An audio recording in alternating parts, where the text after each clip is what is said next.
Alloh taolo siz bilan bizdan majbur holda emas, ixtiyoriy holda bo'yinsunishimizni xohladi.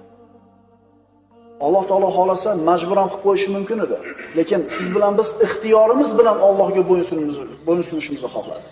Ixtiyorimiz bilan namoz o'qiyapmizmi, birodarlar? Ixtiyoringiz bilan issiq joyingizda tashab turyapsizmi? Ixtiyoringiz bilan chanqayib turib suv ichmayapsizmi? Muborak bo'lsin. Chunki odamlar majbur bo'lib egiladiganlari bor. Odamlar bor, ixtiyori bilan egiladiganlari bor. Payg'ambarimiz sollallohu alayhi vasallamdan imomi Ahmaddan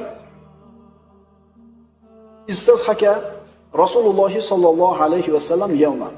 Rasululloh sollallohu alayhi vasallam bir kuni kuldi. O'zidan o'zi kuldi. Faqila lahu ya Rasululloh, ma adhakaka? Sizni nima kuldirdi? Nimaga kuldingiz deydi.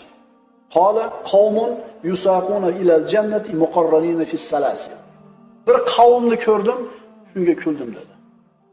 Ularni deydi, zanjirband qilib jannatga so'rab olib ketishyapti. Qarang. O'zi yurmaydimi? Yo'q, zanjirband qilib olib ketiladi. Nimaga shunaqa bo'ladi?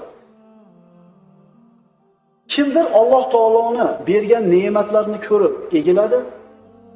Kimdir Alloh taolo boshiga imtihon solib qo'yganidan keyin egiladi.